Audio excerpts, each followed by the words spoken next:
Hello there! Welcome to another video by Minifigs in Space. Today, we are going to be looking at some reimagined editions of what I believe to be the weakest builds across the LEGO Galaxy Squad theme. These MOCs will use newer parts while staying true to the original aesthetics in addition to some different functions. For you Alien Beetlezoid fans out there is going to be a MOC that is reimagined to the new Galaxy Squad color scheme. So stay tuned, and without further ado, let's kick it off with the Red Squad vehicle from the LEGO Hive Crawler set. Personally, I would rank the Hive Crawler as one of the best LEGO space builds ever released, but the little good guy side build is a little lackluster and I feel like could use a little bit more detailing.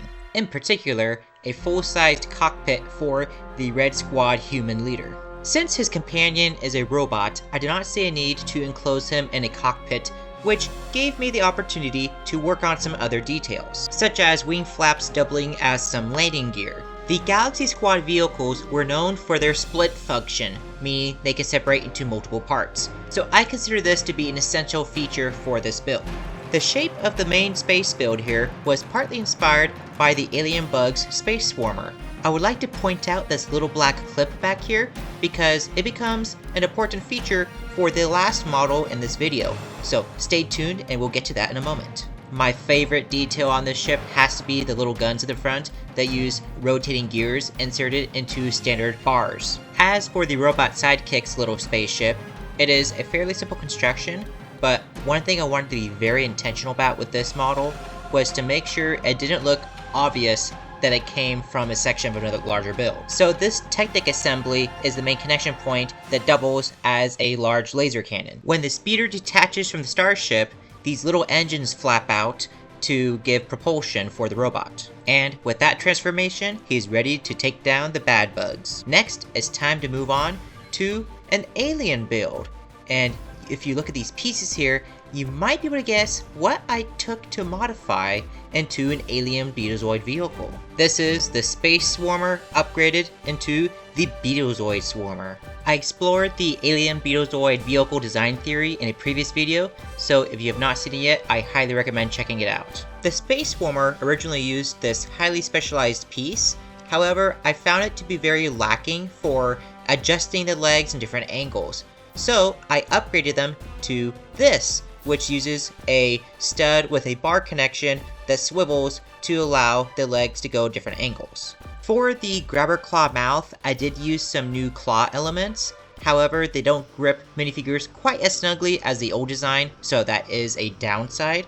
However, I think they look a lot better with the new color scheme. Moving on to the back, I went ahead and took the engines and attached them to the wings themselves.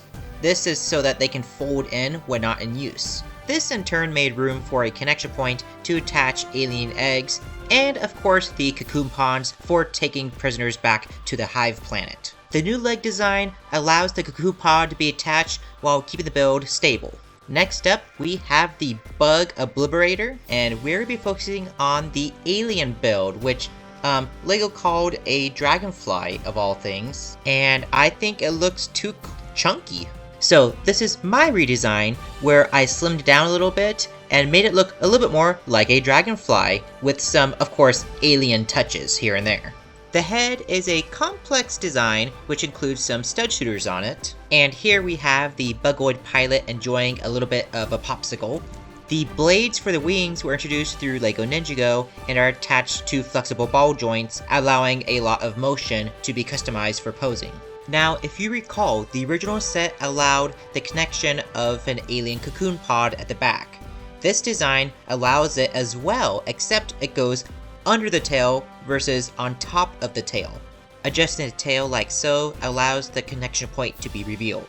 The legs are similar construction to the Bugoid Swarmer and allows the build to be stable while it has the extra weight at the back from the cocoon pod.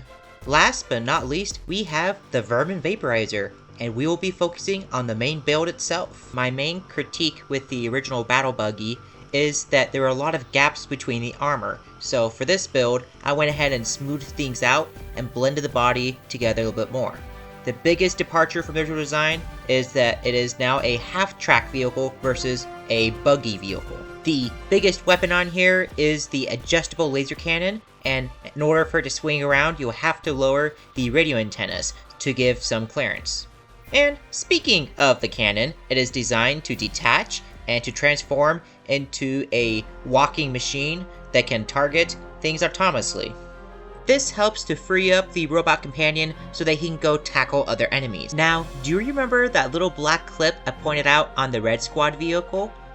Well, it is made to attach to the half track itself. This is what I would call teamwork. Moving on to the cockpit, the solar panels flip backwards and allow the cockpit to swing upwards, revealing a very detailed interior. Moving aside the high-tech binoculars allows the seat to be removed with the pilot in it. To try to make life a little more comfy on the battlefield, I made this really detailed seat with some adjustable armrests. One other thing I wanted to mention is that the solar panels are designed to be folded backwards and to have the laser cannon slide onto it without causing any connectivity issues. And that, my friends, brings a close to today's video. Thank you so much for joining me today. I hope you were inspired, and I look forward to sharing more content with you in the future. Until next time, keep building your universe.